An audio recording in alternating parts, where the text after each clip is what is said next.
All right, hello and welcome to Friendfiction, a new podcast we're doing that's just about talking about media, hanging out with friends. We're probably not going to acknowledge you, the listener, very much because this is really an opportunity for us to talk about things that we like to talk about. Today we're talking about Sherlock. Now, obviously, we've both watched the BBC Sherlock, you more than me. It's kind of like a rite of passage, honestly. Yeah, absolutely. If you're a gay person, you've watched BBC Sherlock. You've watched the BBC Sherlock. And you've been queer-baited by it, of course.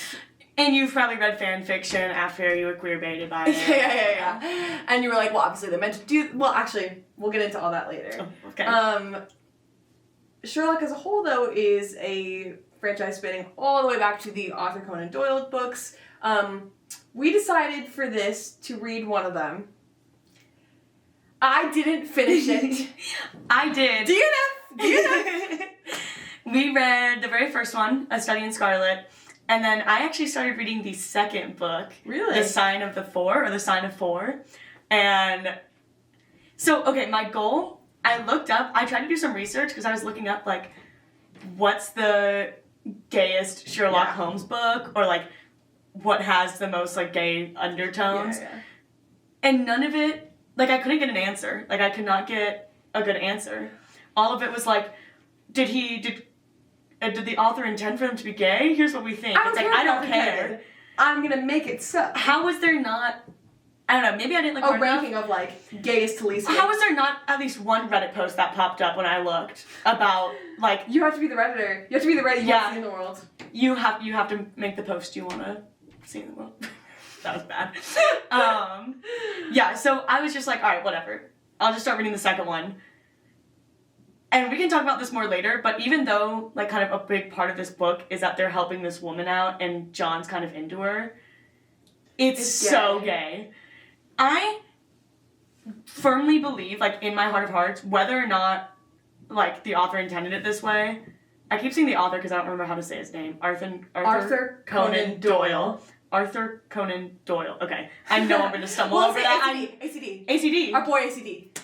And Sherlock Holmes, the author, ACD. Yeah. I, like, am almost 100% sure that Sherlock Holmes in the novels, like, is gay and is in love with John Watson.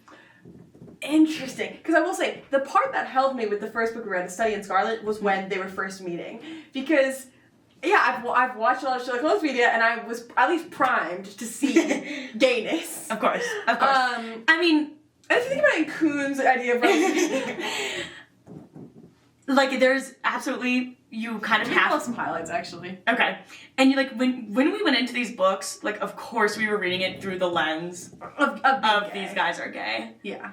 I mean, right off the bat, what was the one quote? I wrote it down here. It's from A Study in Scarlet. Sherlock says, "And if I show you too much of my method of working, you will come to the conclusion that I am a very ordinary individual after all." And then, "I shall never do that," I answered. "You have brought detection as a near exact science as it ever will be brought in this world." My companion flushed up with pleasure at my words, and the earnest way in which I uttered them. I had already observed that he was as sensitive to flattery on this score of his art as any girl could be of her beauty. So, but we don't really see that from other characters. I guess no other characters really do praise him. They're always like, they do. They do. The detectives are like, "You're brilliant." He's like, I know. But then John says like, "No, like, I'm genuinely..." And John, I really think, and that being said, I haven't finished the second book yet.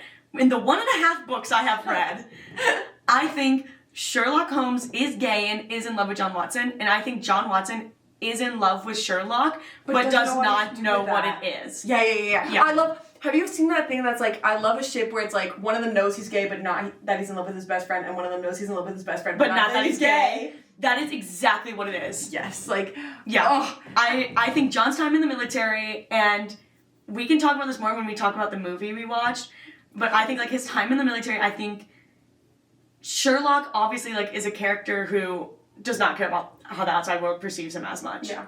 Bitch doesn't even know that it's we're working on a heliocentric model. Yes. One of the first things that it says in the book. This is awesome. Is John's like, I noticed very quickly that he's not very smart on like, a lot of things. Yeah. And he's like, how do you not know that the Earth revolves around the sun? He's like, because it doesn't matter to me. It doesn't matter. And I can truly see him being like, Watson being like, well, you never told me you were gay. Well, it doesn't matter. It doesn't matter. It doesn't matter. John, it's not relevant to the work. Yeah, you know, well, I guess being bisexual, would you say that the different queer identities are relevant to his work? I'd say yes. Because if you're bi, then this opens up the possibility that maybe this person was having sex with men and women. And then you could have a lover's quarrel that turns wrong. But if he I don't know, I'm trying to think. Like, I don't think he would know, like, the intricacies. No, actually, I think he would, because think about it. In the one we read, spoiler alert, A Study in Scarlet. Yeah, if you haven't gotten to it. Oh. I know it just came out, but if you haven't gotten around to it yet, basically, this guy, John Hope? No, not John. There was Strangerson. Someone Hope. Hope was the last name. Murders these two people because basically, like, they're the reason he couldn't get married to the love of his life. Because now, they I were don't Mormon. know this part because I stopped reading. I will say, in the middle of the book, it stops.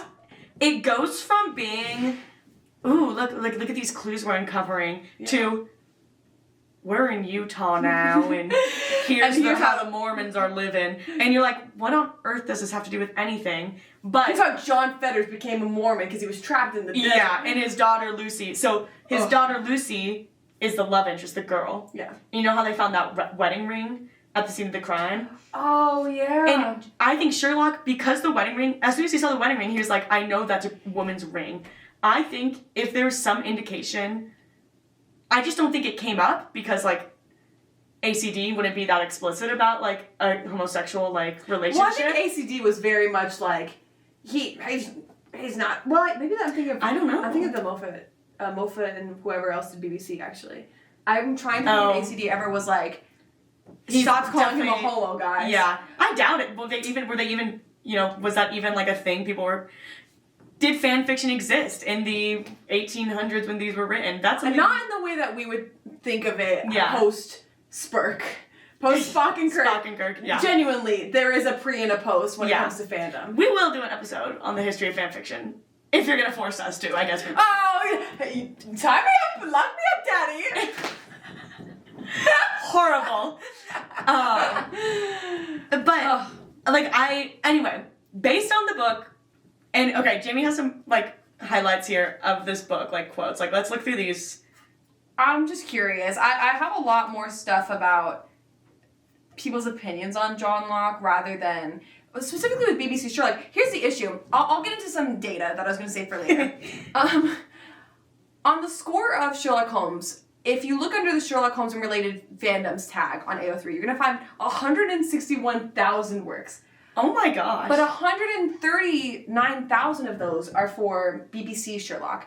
Okay. As far as the ACD stuff goes, it's only... the ACD kind of world, the canon, the ACD canon versus the BBC canon. I mean, it's still a lot. It's 11K. But it's far less than what you have for BBC. Yeah. So I feel like a lot of the times when people are talking about JohnLock, unfortunately it has become like JohnLock and BBC Sherlock. Yeah. Absolutely. Like, if I talk about JohnLock, they're not going to be like, and I loved in the book, The Hounds of Baskerville, I loved the line. No, they're going to be I've seen some homies on Tumblr, shout out to the girls. But, yeah, absolutely. They're going to be like, oh yeah, I loved the episode of Hounds of Baskerville where it seemed like they were going to share a room and stuff like that. Yeah. And when the people mistook them from a couple. Yeah. You have to acknowledge that ACD, there's just so much in the books themselves, which BBC is, like, the BBC show is obviously based on, and also, like, based on pretty well. This is something I was thinking about as I was reading, especially A Study in Scarlet. The movie we watched, which was The Private Life of Sherlock Holmes. Yeah. And BBC Sherlock. There's lines in the book where I'm like, wow, they did that in the movie, they did that in the show. Like, remember in the movie... but for BBC Sherlock, I mean, to be fair, it was intentional that it would be, like, a darker, modern, higher stakes. Yeah. But I am like, A Study in Scarlet, that is the pilot, is a lady in pink, and I'm like, they completely changed the mystery. They completely changed what Roch meant. Yeah. True. To be Rachel, I think, for her aborted child? I don't remember what it was. But they have it be, like, a thing where...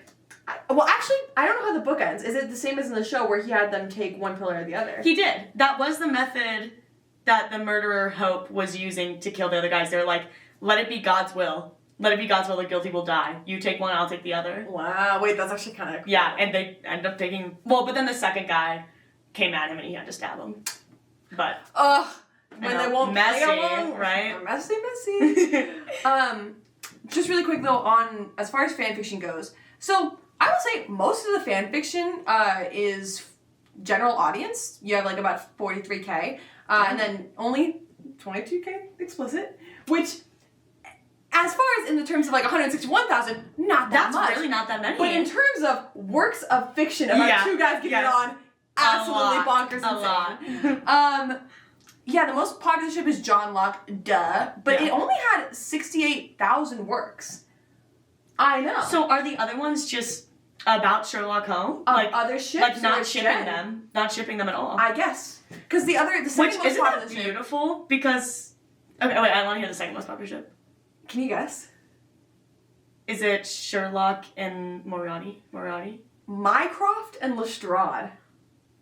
Oh my gosh. There's a whole world that we're not privy to, and it's one of those things where I'm sure if we had seen that fan art, we would have been like, and of course, Mycroft and Lestrade. Of course. Wow. I know. Wow. And then shockingly, there is 9.7K for Sherlock x Molly Hooper, which I know, and I had just watched the show, and I still have to be like, who is Molly Hooper? She's the like lab assistant, right? Yes.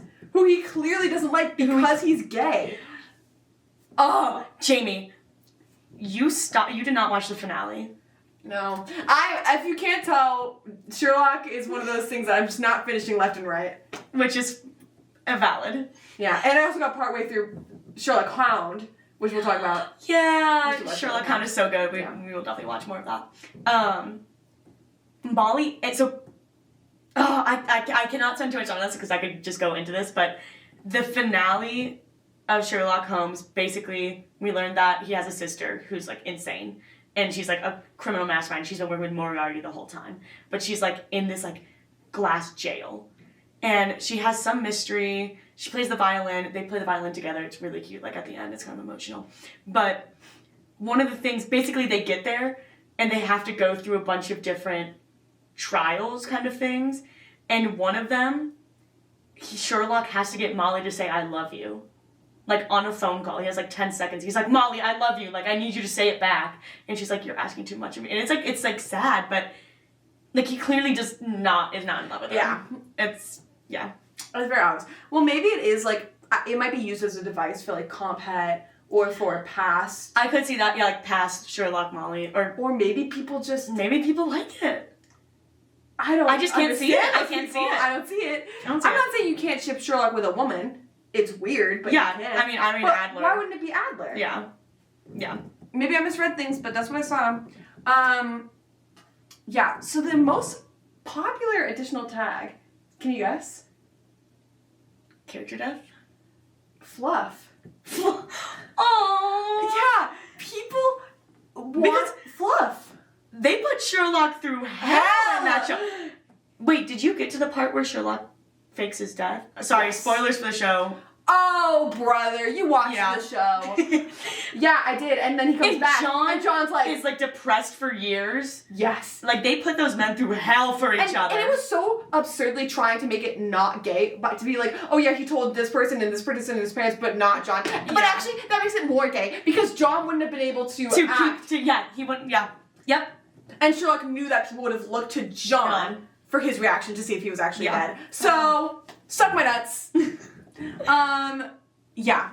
We see for the ACD books, you get about 11K, and then 5.6K for JohnLock. So again, we are getting only about half or less. I really wonder if, and like, I don't know, this would be cool to look into, if people are like writing their own mysteries with it and just using this character, which I think that's like a really cool idea because writing mysteries is really hard. But if you have this kind of convention that you're kind of just using. I don't know, or maybe it's like Sherlock Angst and it maybe pre-JohnLock. I guess, yeah. I don't know. We don't know. I don't know. The most popular fic is called The Internet Is Not Just for Porn. Which I thought was going to be erotica, but it's not. It's Jen. And the internet's not just for porn. You're so right. So, yeah. It was only like 1.5K. Oh, sorry, 1.9K words, which that gagged me. I'm used to fandoms where it's like 100,000K, It's the most 200,000K. popular, yeah. Yeah. All the young dudes, that's... Oh, yeah. Yeah. And I could name more, but I would be embarrassed. That's okay. I'd be ashamed. What's it about? So, Sherlock has an online boyfriend from Canada, John, and everyone's like, brother, you're being played, and then, like, oh my god, look at this guy. It's BBC, like sending BBC canon. So it's Lestrade, Anderson, and I think Donovan is her name? The Anderson's like the one who, you know Anderson. He's the guy who's like, they're both, Donovan and Anderson are both the guys who are like, fuck Sherlock, this guy sucks. So they're like, oh yeah, I guess your boyfriend goes to another school. Yeah.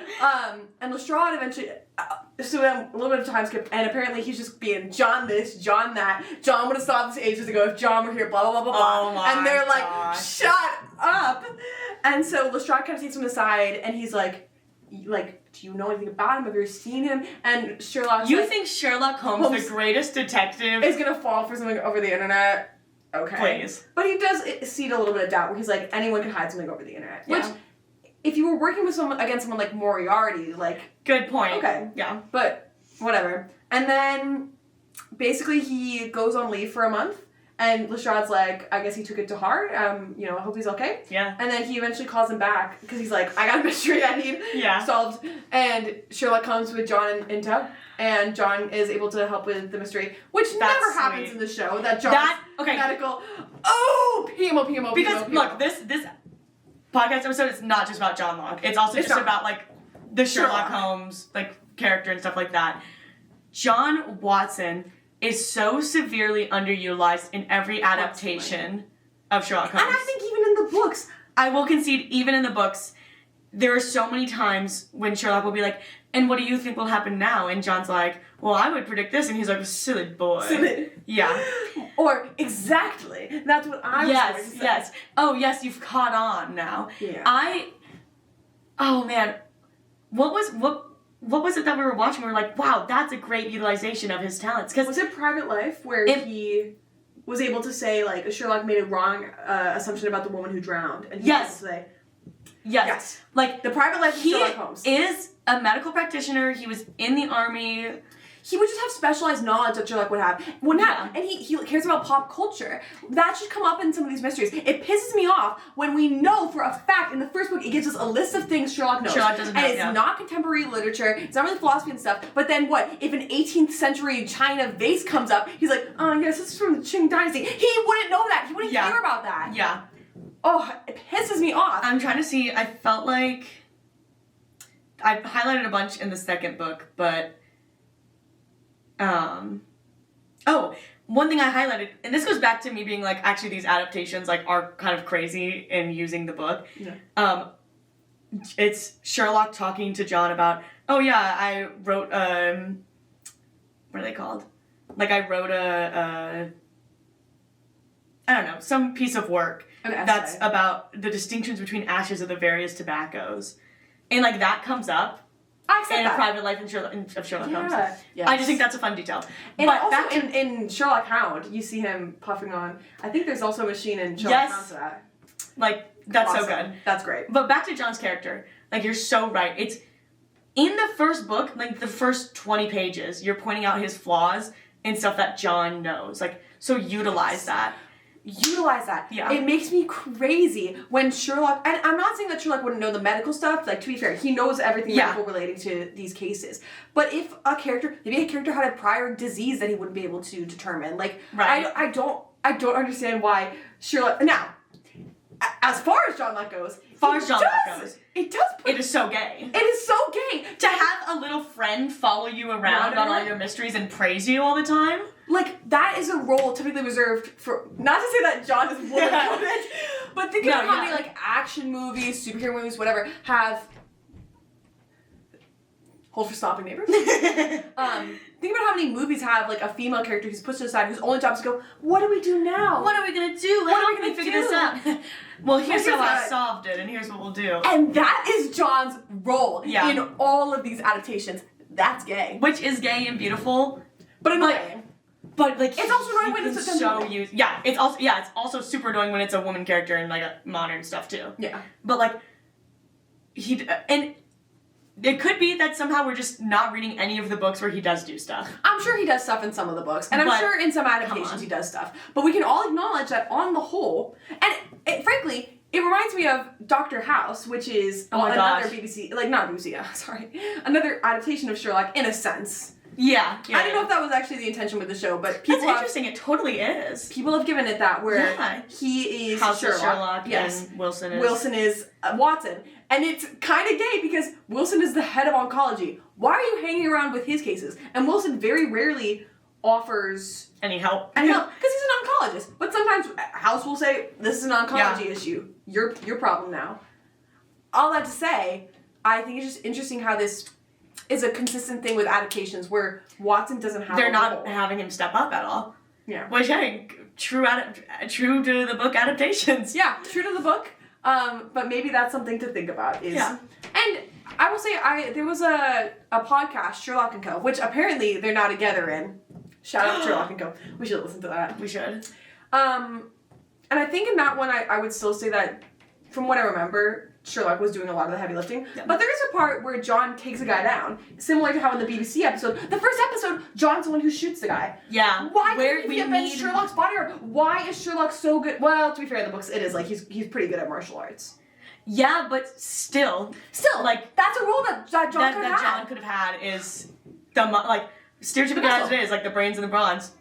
You could have at least done it. You could have done that sometimes. But no, he is an ornament to Sherlock. All he does is sit there and record the mysteries to post, and Sherlock doesn't like that he does that. Yeah. The Private Life of Sherlock Holmes, he has a line where he's like, well, these are works of fiction, and John's like, no, I'm using the facts, and he's like, you said I'm 6'4", I'm hardly even 6'1". Oh, you want your boyfriend to be tall. And then later, a woman, okay. You're shorter than I thought you would be. So, some spoilers. The Private Life of Sherlock Holmes is from 1970, and it was made by the same guy who did Some Like It Hot. Okay, so there were queer implications, and they were intended. Yep. And he said, actually, that he wished he had even gone further with it. All that to say, Private Life of Sherlock Holmes is the most canonly gay Sherlock Holmes. Yes. John, we just had canon that, like, he internalized homophobia, probably. Yeah. But basically, there is a 30-45 minute section at the start of the movie that has no relation to the main plot. Except to establish that there are little people missing. Yes. No, because that still has nothing to do with the first part. That's just an offhanded comment. Well, I'm saying, like, it gives them a place to do that. You didn't have to. No, that was at the apartment. It was a letter he got. And then they go to this play, and this woman's like, I want you to impregnate me, Sherlock Holmes. And it'll give you a Stradivarius violin. Yeah. A genuine Stradivarius. Yeah. Which is a type of branded violin that they mentioned in the first book. Well, to be fair, it is the most famous violin. I know, but it's like, they could have picked any, yeah. Anyway, in Sherlock, basically... And she says they admit there was a past one. I think it was Tchaikovsky. Yeah, they had asked like multiple other people, but it didn't work out because of one reason or another. And they're like, yeah, it didn't work out with Tchaikovsky. Yeah, that name, because he was gay. And Sherlock they got to Venice to have sex, and he couldn't do it because he I forget how they phrased it, but he was gay. Yeah. And Sherlock is basically like, okay, well, I don't want to have sex with this woman. I'm gonna tell her I'm gay and that I'm in love with John. So, you didn't need to add that part. You didn't need to add that part. You just said, I'm gay. And it's so believable. And it's crazy. And the rest of the movie, they don't become villains because of that. Those people, we never see them again. There was no point. It never comes up again. It's crazy. To establish that Sherlock Holmes is gay. It's straight up gay. And then, when John finds out, they get back to their apartment, and John's like, you've ruined us if this gets out. Like, if this gets back to my old military, brigade... And that's where I'm like, oh my gosh. Internalized homophobia. Because, again, this one, too, they do make John kind of like a bumbling idiot in this movie, which is whatever. But Sherlock is absolutely, not a doubt in my mind, in love with him. Yeah. And they try to, make it a little bit ambiguous by having him reference relationships he's had in the past with women. But it's to kind of catch this woman off guard. Yeah, it's part of, it's so clear that they didn't work out. Even if he did have them. Even if he didn't work out because he's gay. And he has his little island. And you can just... It's so well done because you can see a distinction between him and the men who surround him. Comparing him to Minecraft, you're like, he's gay. Yeah. He's gay. Yeah. Incredible movie. That was a great flick. I would highly recommend it because I had never heard of it until Jamie basically like was like, hey, you wanna watch this? So let's talk a little bit about adaptations. Yes. I looked through a lot, like the history of kind of JohnLock shipping. There was one pornographic book written, I think in a year after it. So it was 1971, I believe. So this of just like the private goings on of 221B. Wow. But Love it. 1970s? I think it was 1971. I'm sorry, my notes are so like trashed here. I looked through some articles. I thought this was interesting. Look at you doing research. I tried.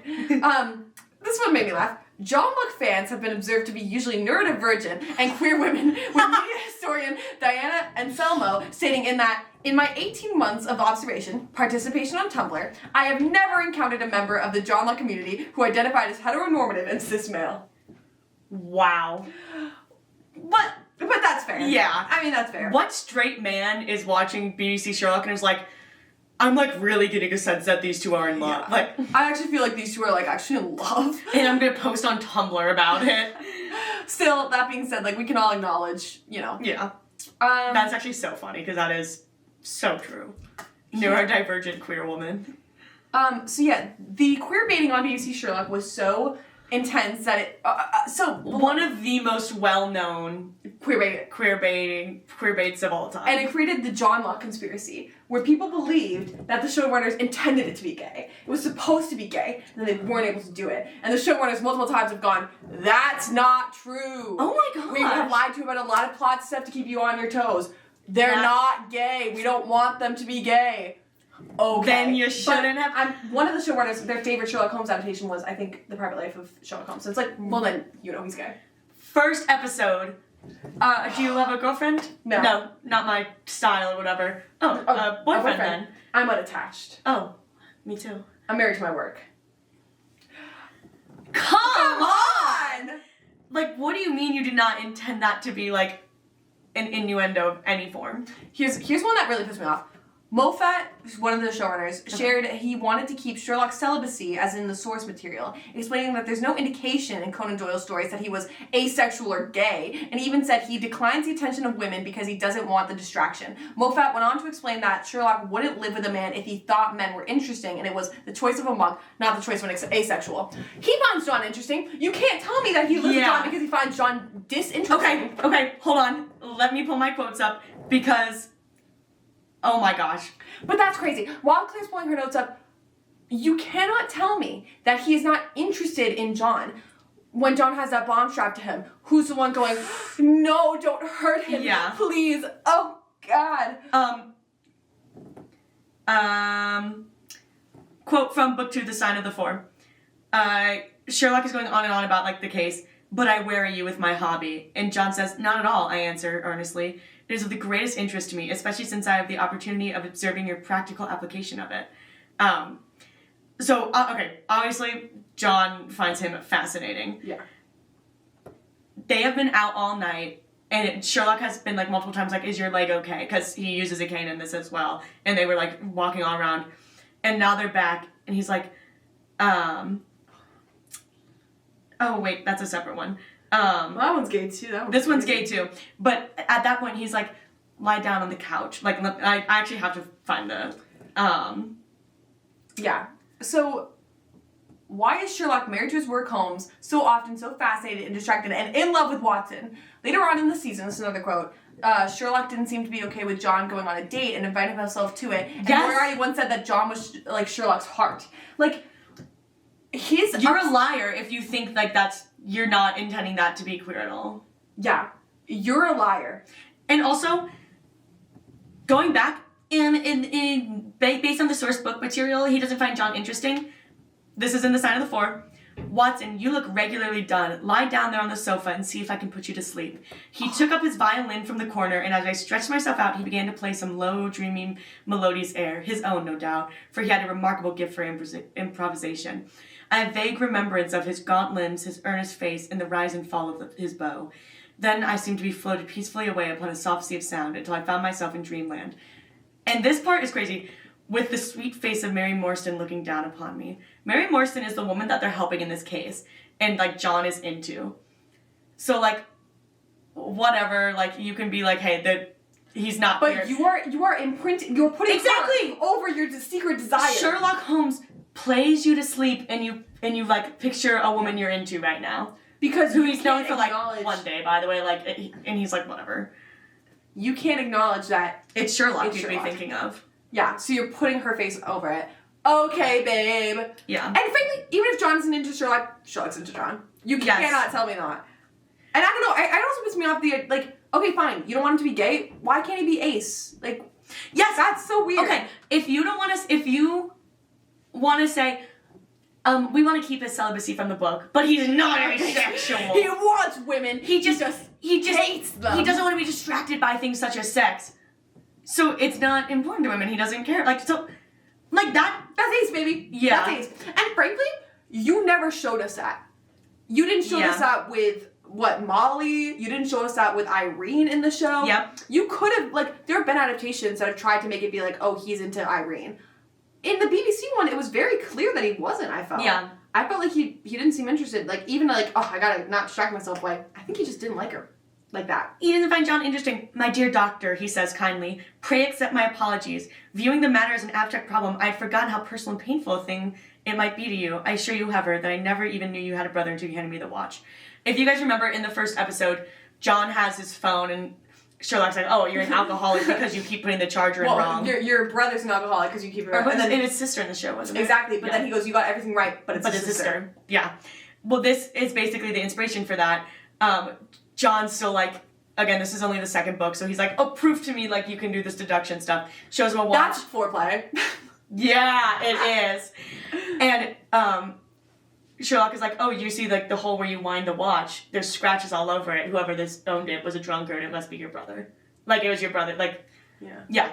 So, again, cool adaptation stuff. But, my dear doctor. He says, like, my dear boy later on. Like, come on. Come on. Yeah. So, that's our opinion on JohnLock. Yep. I had other notes about it, but it really doesn't matter. If you want a gay adaptation, look at The Private Life of Sherlock Holmes. Yeah.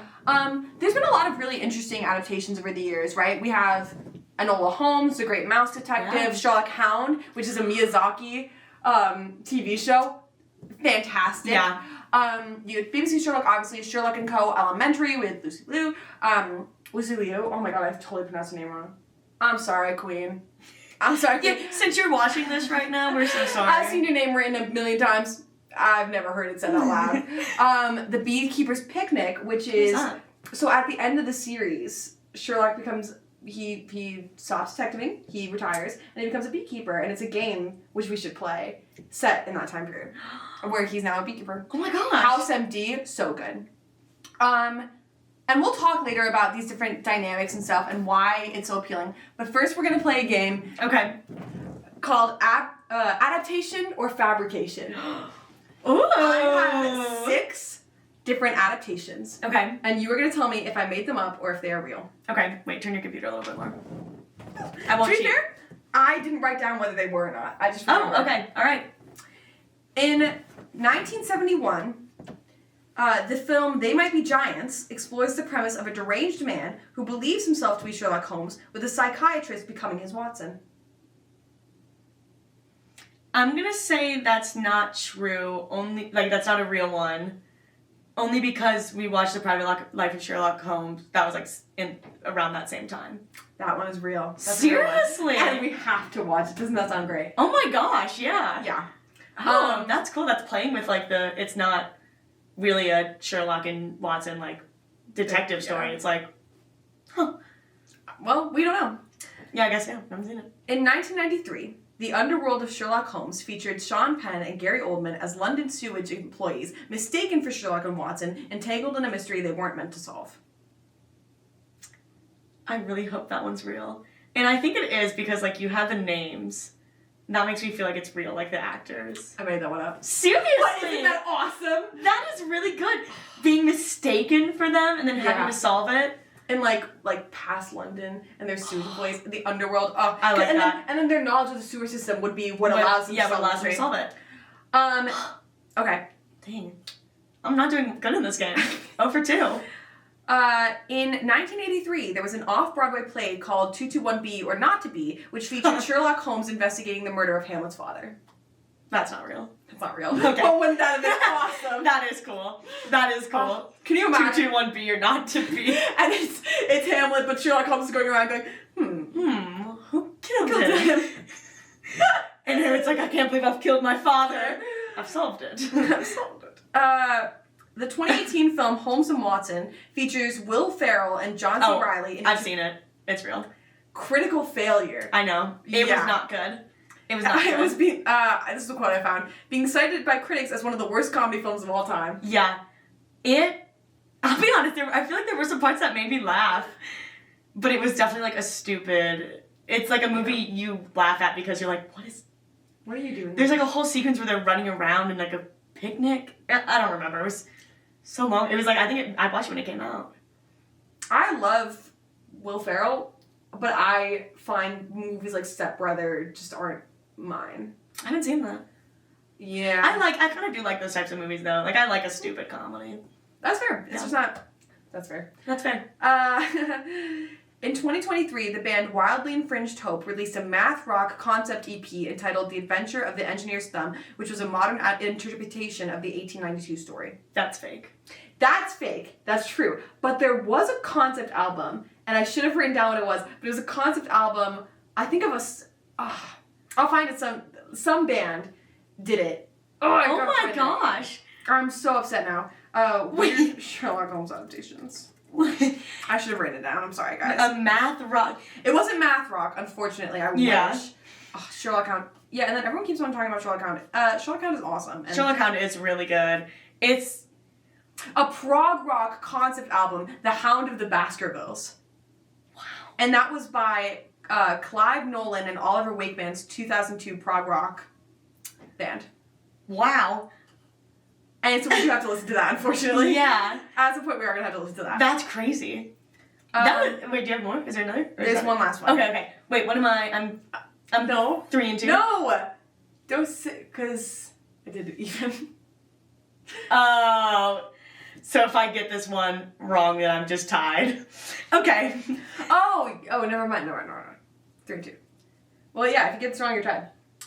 Clash of Minds. Holmes vs. Moriarty is a that's the full title. Clash of Minds, Holmes vs. Moriarty. Okay. It's a 2-player card game where each player either tries to solve or commit the crime of the century.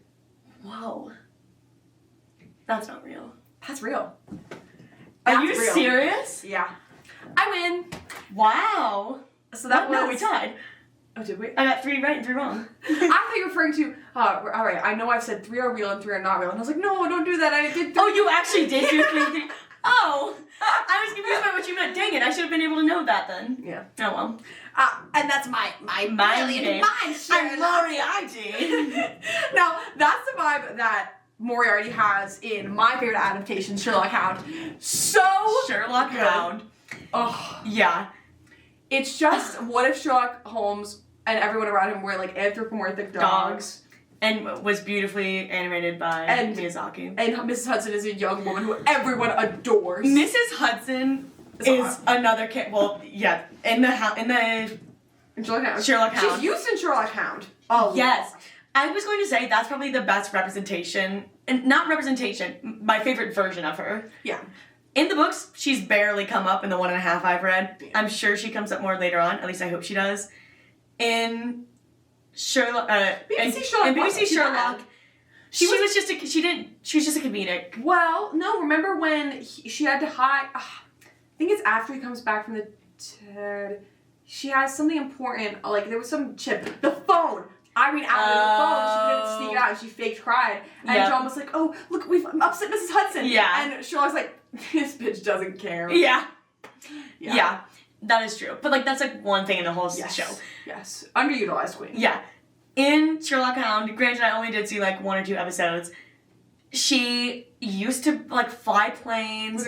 With her husband. Super sad story. But, like, she's, like, she's driving a car. She has a gun, like, I think it's something. Yeah, she's like, she's making stuff happen. It's just really good. And then in an episode I watched before that one, she gets kidnapped by Moriarty and his gang, and they all fall in love with her, and she helps clean up their place, like, because she's so sweet. So sweet. Yeah. And she's just like, oh, like, I'll be seeing you, and Moriarty's like kisses her hand, is like, I will never involve you in one of my plots again. I don't ever want you to be my queen. Oh, it's so peak, and we have to finish it. So yeah, I guess we kind of want to finish off with, like, I have a couple questions for us to discuss. What is so appealing about this dynamic between John and Sherlock that we keep on adapting it? And what would be your dream adaptation? Oh, okay.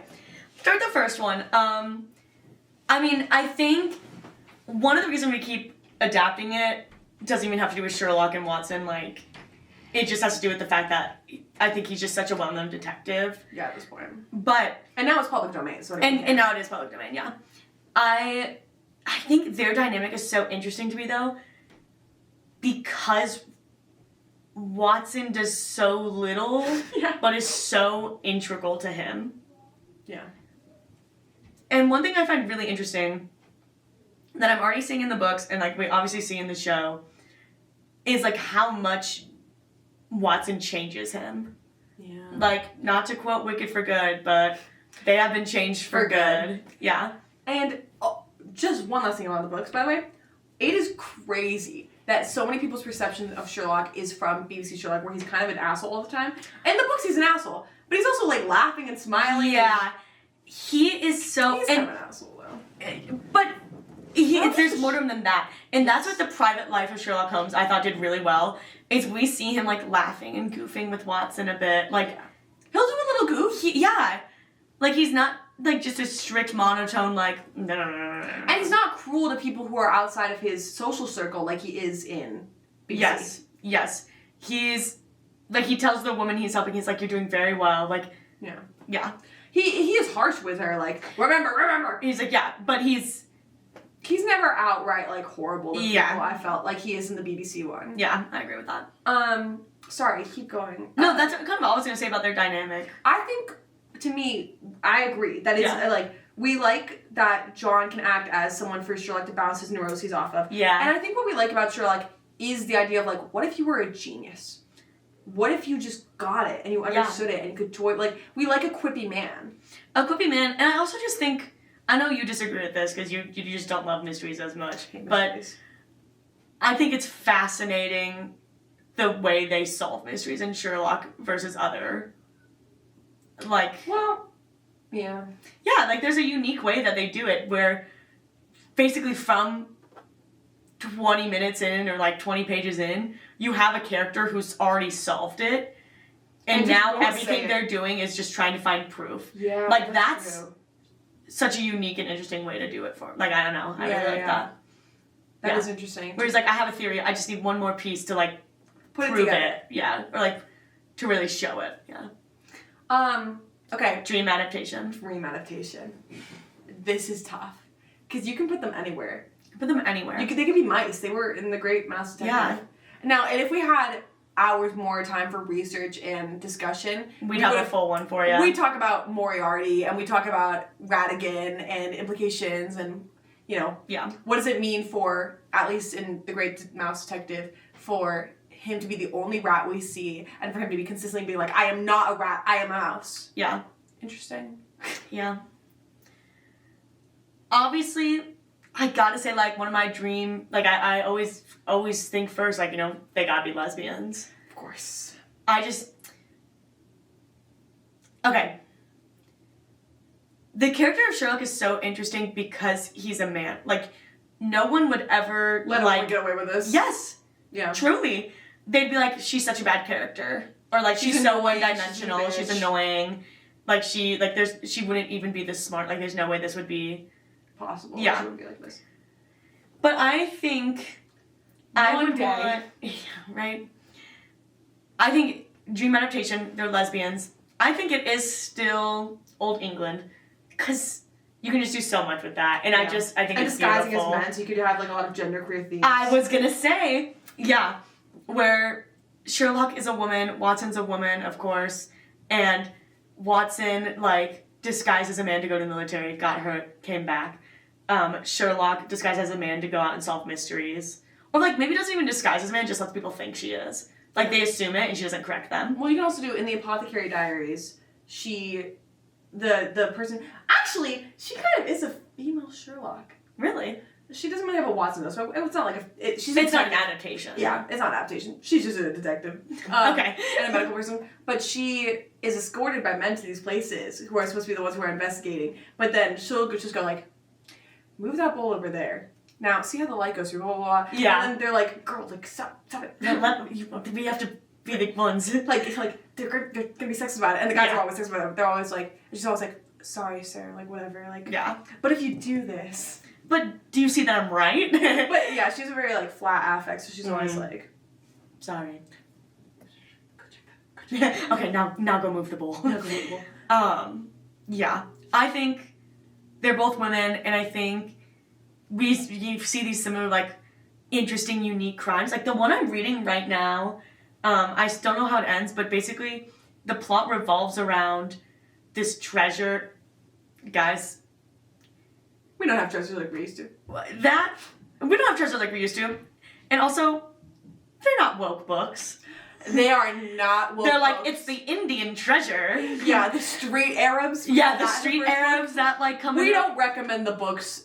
I recommend the books. I don't recommend the books. You just gotta know they were written in the 1800s, I think. When were they written? 1800s? Yeah, I think so. I mean, I'll check, but It's gotta be. Everything was the 1800s. It's all the 1800s. Personally, I don't recommend the book, not because of concerns of wokeness. I just think they're boring. Yeah. I think they're interesting. Either way, dream adaptation. They're doing these fun, unique mysteries where it's like, whoa, yeah. And they obviously, like, slowly start to fall in love. And that's all I have. I know it's the 1800s. 1892. 1892. I did my research. I know this. My dream adaptation. Unfortunately, I did put it already, and I think my dream adaptation is 2-1 Be or Not to Be, where Sherlock Holmes is trying to solve the murder of Hamlet's father, and obviously we as the audience would actually know what's going on this time. Right. Which is interesting. That would be an interesting perspective, because we're always waiting for him to sit down and explain it. Yeah. And it would be more interesting, frankly, it would still be about him and John falling in love. Yeah. But they're falling in love. And then in the background we have Hamlet going insane. And Ophelia drowning. And you have, spoilers for Hamlet. Oh, yeah, spoilers for Hamlet. I'm trying to think of the other ones. Like, oh my god. Because it's the moment where Hamlet kills the friar, and then that would also complicate things of, like, he would know that Hamlet had done that, but would John know that Hamlet had done that? Would some of the audience remember that Hamlet had done that? I'm right. This would be awesome. Be really interesting. But honestly, the mystery parts and the Hamlet parts secondary to John and Pam are in love. Yeah, of course. Now, I am thinking about the game you talked about, the beekeeping one, and I do really want to play it, but I think that would also be a fun adaptation. Like, a literal... You are Sherlock. I guess that's just like every other mystery then, because integral to Sherlock Holmes' character is like that. He's this genius. Like, yes. You know what I mean? Like, I don't know. I think it's such a fascinating, like, character, him and John. Yeah. Yeah. At the end of the day, we just like it. Yeah. We like it. I think... You don't like the books, but I do. I don't. And frankly, I don't really like some of the shows we watch. Frankly, maybe I don't like it. I might not like Sherlock Holmes. You might not like Sherlock Holmes. I do. You liked The Private Life of Sherlock Holmes? I enjoyed it. But the mystery parts I completely tuned out of. Yeah. Claire was locked in on the mystery. I was. And I was like... I just find it interesting. And then Claire would have to go, no, look, so... Jamie would be like, wait, why did he do that? I'm like, no, so like 2 scenes ago, he found this book. For a second I was like, well, maybe the Loch Ness Monster's in this one. Yeah. It's like, no. No, it's like a submersible. Oh, yeah. Right. But, anyway, thank you guys so much for listening. That concludes our first... Oh! We had one last segment. Favorite movie this week. Yeah! We're doing a segment in every podcast because we're big movie people, and Jamie has a goal. To watch a movie a day for a whole year. Yeah. So, I think my favorite movie that we watched in the last week, Knives Out, Wake Up, Dead Man. Oh, Wake Up, Dead Man! Yeah. I've like found like 3 new songs via edits of Wake Up, Dead Man. That's a great... my gosh. It's a mystery, too. It fits. But it's good. I was gonna talk about Bum Up Block, where I'm like, he works, even though he's not a genius, because he gets out a new Watson every time who adds the heart of the film. Adds the heart, yes. Frankly, it's not about him. It's about everyone else. It's about the mystery and the characters involved in the mystery. He's just our vessel to learn about. And he's figuring it out in time with us, too. I will say, though, he does have some Sherlock-esque moments. Like, at the end of each movie, he's like, and here's what I knew, and here's how I figured it. But I think that's just mystery genre. I don't think that's Sherlock. I think that's fair. I do think Sherlock vibes will be like, there's one piece missing. Yeah. Where you're like, okay, so you know what happened. So you do know what happened. Yeah. But it's different, and it's very. I think him pulling in a helper every movie is different than a Sherlock and Watson vibe. Absolutely. Because they actually do something. They actually do something, and they're not like gay in love. Yeah. So. Oh God. Fuck, I kind of just want a second Wake Up Dead Man. Wake Up Dead Man was so good. It really was. Would you say that's your favorite? No, I watched Galaxy Quest. What's that? It's kind of a take on if the Star Trek characters, if actual aliens watched the episodes and thought they were historical records, and then went to get them for help with like an enemy in space or whatever, and then they had to like be the characters from the show. Like they kidnapped the actors from Earth? Not kidnapped, but they're like, we need you. And they're like, yeah, that's us, whatever. And they had designed their entire ship around the show, so they were able to work. They were like, wow, we actually can do this. Well, they were like, oh my God, I was just pressing random buttons. Yeah. And it was really did nothing when we were filming on set. I didn't watch it with you because you don't watch Star Trek. I love Star Trek, the original series. So every time they would do some William Shatner shit, I was like, oh, this is so... Oh my gosh. It was just really perfectly acted. When did it come out? 1993. Dang. Okay, so like 1990s. Maybe 1999. Yeah. And it has Alan Rickman in it. It has Tim Allen in it. Whoa. It has Sigourney Weaver in it. Oh my gosh. Yeah. I might have to watch this movie. Yeah. And, oh my God, it had another one. He was playing Guy. Oh, I don't remember his name. But he was also... And it's so funny. So they had this one guy who was not part of the main cast. Okay. And he had been killed off in one of the episodes. He had been like one of the one big guys who got killed off. And he is like, oh, I'll join you, because he doesn't know what's going on. And then he gets up to the ship and he's like... Well, at first he goes, I'm just happy to be on the show. It's so funny. He's kind of annoying, but he's funny. And then, through the whole movie, he's like, I don't want to do this. Like, this is where I'm going to die. Like, I thought I was the one who gets left on the ship and then I die. But what if I'm the one who gets the first onto the planet and then I die? Yeah. And then at the end, spoilers, but at the end, they're like, well, what if you're the comic relief character?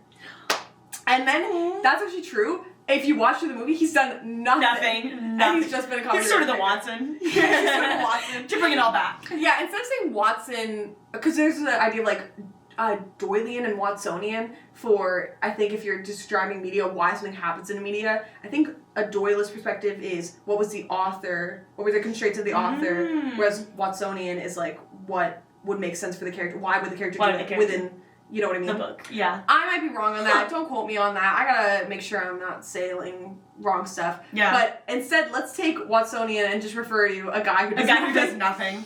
Yeah, you're really Watsonian. Yeah. Okay. Thank you guys so much for watching, listening. Check out our other videos. Check out our TikTok. We're fun. Yeah. We're fun. We're fun. Please. Please. Please. Please. All right. Bye. Bye, guys.